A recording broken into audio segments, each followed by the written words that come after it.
Hi, this is Juliana. It's week 7, finally, yay. And we are discussing Beck's The Paradox of the Method Actor. And there was so much in this article, so much to take for like as few pages as it was, so much to take in. And maybe this is not the biggest thing that should have stood out to me, but it was the Studio Epsilon, the Epsilon Theater, where they are almost rehearsing plays in front of their audience. And I thought that is just fantastic. I think that is such a neat way to engage the audience in what you're actually doing. I mean, what an amazing political or social way to get the audience engaged, almost like a choose your own adventure sort of thing. And before they said it, I think on the on the next page, it really reminded me of Theater of the Oppressed, which I've done a couple times in my classroom, or in workshops in my classroom. That it's this, it is kind of a choose your own adventure. Like, what should happen here? What needs to happen here?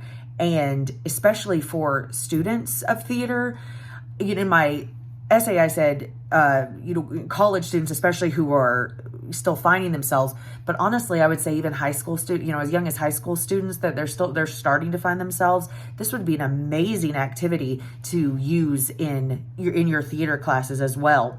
And, it obviously has an element of improv, which if you've ever watched my videos, I love improv.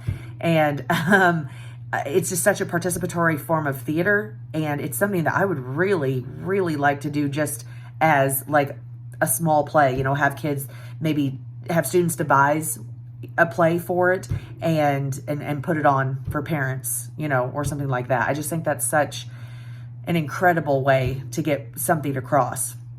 And the other thing that probably stood out to me the most was the paradox of the method actor. And on page 260, on page 260, I'm so sorry, it went to the wrong page. On the last page, almost. In this lies the paradox of method actors. While they ground their conviction, inspiration, and experiencing in their sense of self, and through that sense open means to act and react, etc., they also act as artists making choices, utilizing themselves, etc. So when the method is explained like that, I agree with it then. I understand it better then, and I think that maybe if you are the type that's going to go after Strasberg and take it that extra length, if you're still kind of thinking about it that way of I'm in the character, I'm part of the character, but I'm still not the character, then maybe that could be a healthier way to do it than completely immersing yourself in the character. And so when Beck is talking about this paradox, it made a lot more sense.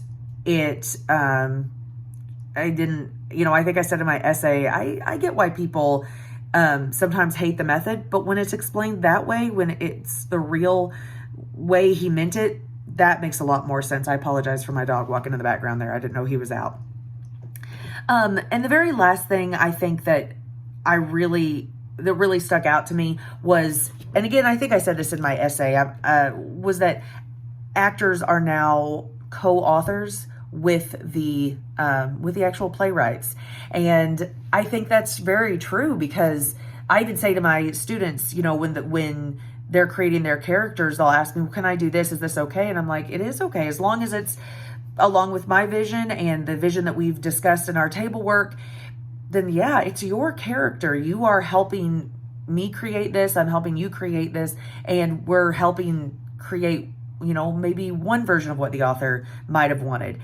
And I really, really like that. I think that's something that is going to help me as I teach and help me keep me from, just getting kids to imitate what they see on TV, So anyway, I really liked this one. Thank you.